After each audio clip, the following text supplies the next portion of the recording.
ঢাকার কোল ঘেঁষে বুড়িগঙ্গার দক্ষিণ তীরে আজও দাঁড়িয়ে আছে জিঞ্জিরা প্রাসাদ। ভগ্নপ্রায় দেয়াল আর অযত্নের চিহ্ন বয়ে চললেও এটি বাংলার ইতিহাসে এক মর্মস্পর্শী অধ্যায়ের নীরব সাক্ষী, ষড়যন্ত্র ও বিশ্বাসঘাতকতার প্রতীক।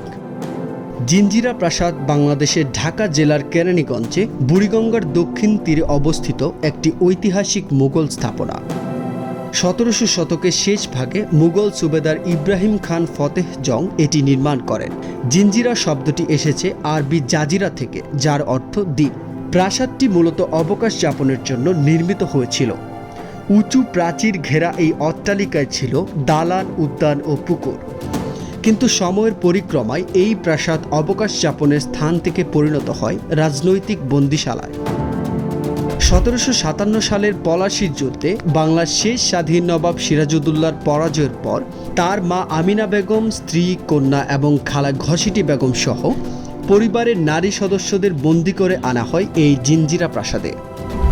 বছরের পর বছর বন্দিশালায় কেটেছে তাদের জীবন। বাইরে বের হওয়ার অনুমতি ছিল না কারো। ঘসিটি বেগম ছিলেন এই বন্দিশালার সবচেয়ে আলোচিত চরিত্র।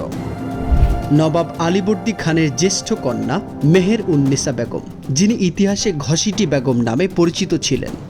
ইতিহাস বলছে সিরাজউদ্দৌলার এই পরাজয়ের পেছনে সেনাপতি মীর জাফরের পাশাপাশি তার খালা ঘসিটি বেগমও ষড়যন্ত্রে যুক্ত ছিলেন, কিন্তু শেষ পর্যন্ত তিনিও ষড়যন্ত্রের শিকার হন।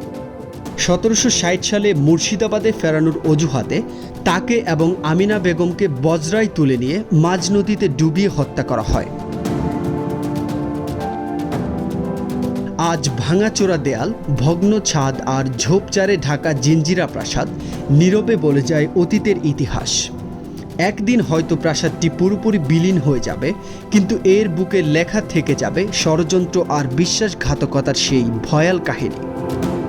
জিঞ্জিরা প্রাসাদ শুধু ইট পাথরের কাঠামো নয়, এটি বাংলার শেষ স্বাধীন নবাবী আমলের এক করুণ স্মৃতিস্তম্ভ, এক ইতিহাস যা আজও আমাদের শেখায় ক্ষমতা ও লোভের খেলায় বিশ্বাসঘাতকতার মূল্য কত ভয়াবহ হতে পারে।